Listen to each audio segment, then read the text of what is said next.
السلام علیکم اسٹوڈینٹس، آج ہم جماعت دہم کی نئی درسی کتاب میں دی گئی غزل نمبر 2 کے شعر نمبر 4 کی تشریح کریں گے، اور اس غزل کے شاعر ہیں مومن خان مومن، اور شعر نمبر 4 ہے: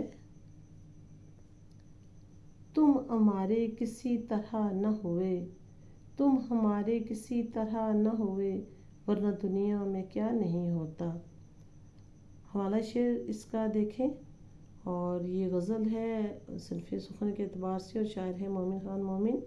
ہر لغت میں جو الفاظ ہیں: ہمارے ہونا مراد کسی کا بن جانا، کسی کا ہو جانا، کسی سے محبت کرنا، کسی طرح بالکل بھی۔ یہاں اس کے معنی ہیں بالکل بھی، یعنی کسی طرح سے ہمارے نہ ہوئے، تو اس سے معنی میں آتا ہے، استعمال ہوتا ہے یہ کیا نہیں ہوتا، مراد سب کچھ ممکن ہے، کچھ بھی ناممکن نہیں ہے۔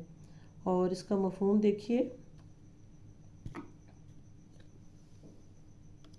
اس دنیا میں سب کچھ ممکن ہے، اگر کوئی چیز ناممکن ہے تو وہ میرے محبوب کا مجھ سے محبت کرنا اور میرا ہو جانا۔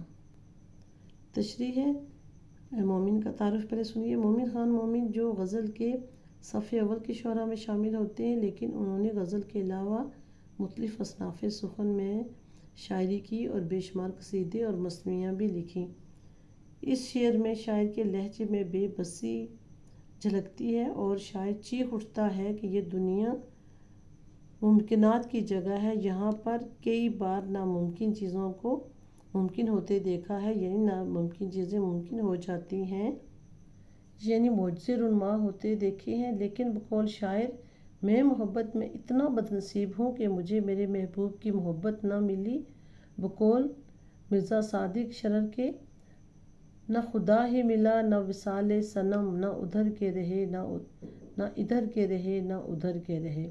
اس شعر میں مومن محبت میں اپنی بد نصیبی کا رونا رو رہا ہے کہ میں نے اس دنیا میں کئی بار ناممکن کو ممکن ہوتے دیکھا، مفلس کو غنی ہوتے دیکھا، بیمار کو شفا یاب ہوتے دیکھا، لوگوں کو موت کے منہ سے واپس آتے دیکھا، لیکن جو چیز ناممکن ہے وہ یہ ہے کہ میرے محبوب کے دل میں میری محبت کا ہونا، یا یوں کہیے کہ اس کا میرے نصیب میں ہونا۔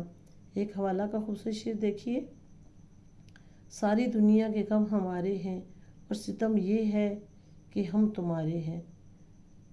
اور ایک اور شعر ہے: میں نے مانگی تھی یہ مسجدوں میں دعا، میں جسے چاہتا ہوں مجھ کو ملے، جو میرا فرض تھا میں نے پورا کیا، اب خدا ہی نہ چاہے تو میں کیا کروں۔ مختصر یہ کہ لوگ کہتے ہیں کہ ڈھونڈنے سے خدا بھی مل جاتا ہے، مگر اگر کچھ ناممکن ہے تو محبوب مجازی کا ملنا۔ بہت بہت شکریہ۔